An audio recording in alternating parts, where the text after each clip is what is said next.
আসলে মেয়র পদে বসার জন্যেই তো আমরা এই রায়টাকে পূর্ণাঙ্গভাবে বাস্তবায়ন করার জন্য যে সকল পদক্ষেপ নেওয়া দরকার সেগুলা নিচ্ছি, এবং দলের পক্ষ থেকে আমি সেরকম নির্দেশনা পেয়েছি যে আমরা আইনগতভাবে যে রায়টি এসেছে এই প্রক্রিয়াটাকে সম্পূর্ণভাবে সম্পন্ন করব।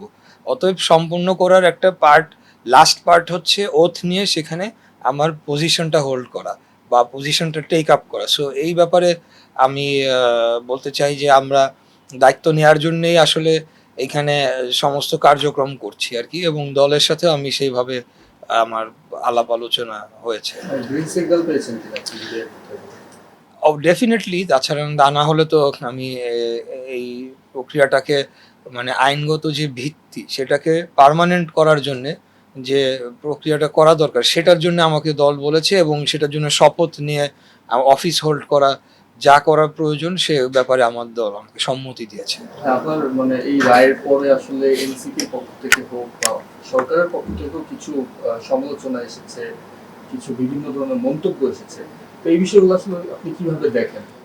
আমি বলবো যে আমি যদি প্রত্যেকটা ইনসিডেন্ট ধরে ধরে বলি, আমি বলতে পারবো যে এখানে প্রত্যেকটা ক্ষেত্রেই এই রায় পাওয়ার পর থেকেই আমাকে বাধা প্রদান করা হচ্ছে, এবং সেখানে সরকারের ভেতরে যারা একটি নতুন রাজনৈতিক দলের প্রতিনিধি যারা রয়েছে এবং আরও অন্য উপদেষ্টা রয়েছেন তারা এখানে বাধা এবং প্রতিবন্ধকতা সৃষ্টি করেছে, যেটা অনেক রহস্যজনক মনে হয়েছে আমার কাছে।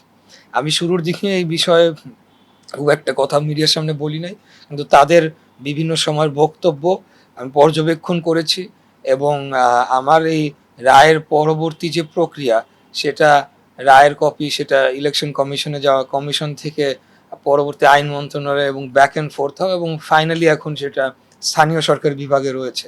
তো এই পুরো প্রক্রিয়াটার মধ্যে আমরা লক্ষ্য করেছি, এবং অফিসিয়ালি তো আর কোনো কিছু করা হয় না, আমি আপনাকে তথ্য প্রমাণ দিতে পারবো না, আনঅফিসিয়ালি আমরা জানতে পেরেছি যে বিচার বিভাগ, নির্বাচন কমিশন এবং সচিবালয় তিনটা জায়গাতেই হস্তক্ষেপ করা হয়েছে, প্রতিবন্ধকতা সৃষ্টি করা হয়েছে যাতে করে আমার এই প্রক্রিয়াটাকে প্রশ্নবিদ্ধ করা যায়, অথবা এটাকে পুরোপুরি বন্ধ করে আমি যাতে শপথ নিতে না পারি, অথবা আমার নামে যাতে গ্যাজেট না হয়, অথবা আমি যাতে মেয়র হিসাবে আমি যাতে গিয়ে বসতে না পারি, সেই চেষ্টাটা এখনো অব্যাহত রয়েছে, এটা আমি বলতে পারি। আরেকটা জিনিস হচ্ছে, একটা বিষয় নিয়ে আলোচনা হচ্ছে আপনার মেয়াদকাল নিয়ে, আপনি আসলে কতদিনের জন্য বসছেন এ নিয়ে একটা আসলে কনফিউশন আছে। আপনি আসলে কতদিন আশা করছেন যে আপনি দায়িত্ব পালন করতে পারবেন?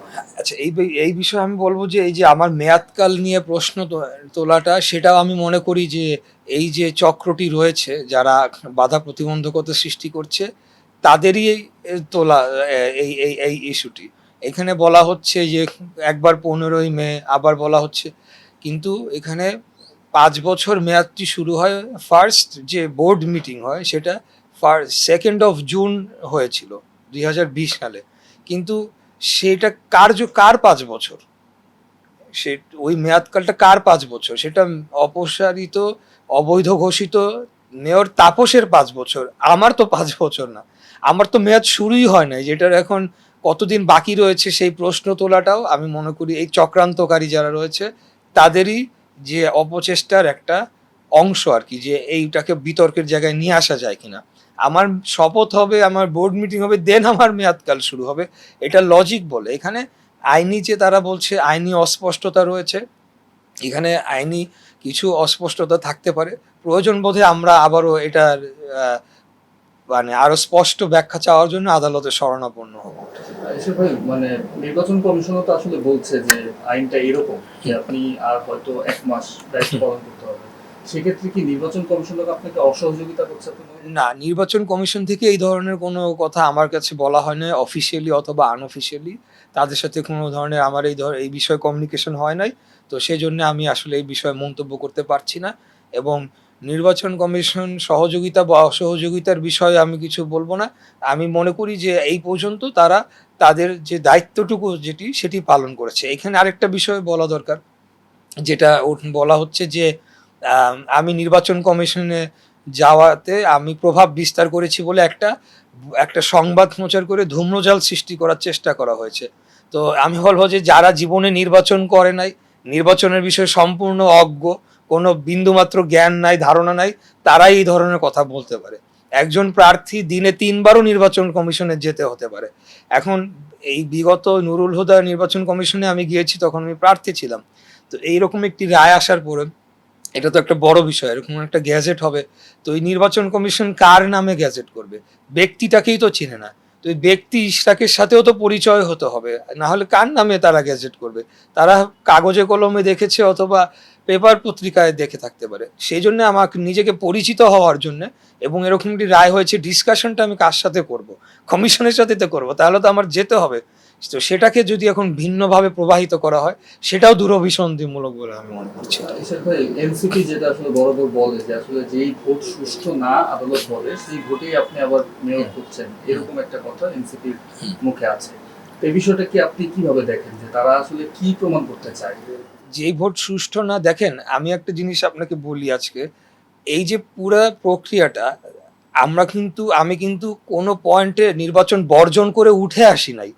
আমি নির্বাচন ফলো থ্রু করেছি, রেজাল্ট ঘোষণার পর্যন্ত। আমি ওই দিনও বলেছি, যখন ব্যাপক কারচুপি হচ্ছে, তখন আমি বলেছি মাঠে আছি, শেষ পর্যন্ত মাঠে থাকছি, মাঠে থেকেছি। পরবর্তীতে সকল আলামত সংগ্রহ করে উইদিন 30 days আমি মামলা করেছি। তাহলে কিভাবে এটাকে অবৈধ আমি বললাম? কোন সময়? আমি কোনো সময় বলি নাই এটা অবৈধ।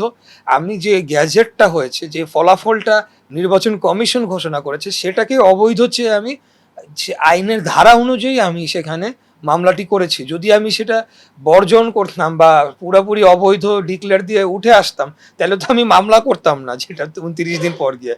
সো ইট ইজ কমপ্লিটলি তাদের, আমি বলবো যে রাজনৈতিক অভিজ্ঞতার অভাব, রাজনৈতিক জ্ঞানের অভাব।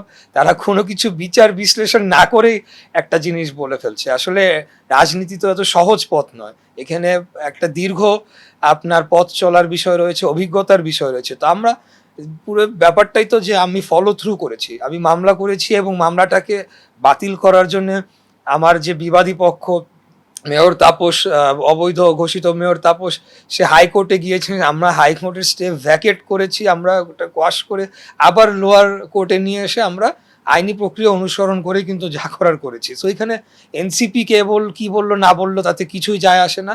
হু আর দে টু সে যে এই নির্বাচন কি হবে? যেখানে আদালত এখানে ঘোষণা করেছে, আদালত তো বিচার বিশ্লেষণ করেই রায়টা দিয়েছে। তাই তারা তো কন্টেম্পট অফ কোর্টের দিকে যাচ্ছে। তারা নির্বাচন কমিশনকে মানছে না, তারা আদালতকে মানছে না, তাহলে তারা কাকে মানবে? এখন কি তাদের মুখের কথায় সবকিছু হবে নাকি? এত তো সহজ না, মানে এটা বললে হবে না, তাই না?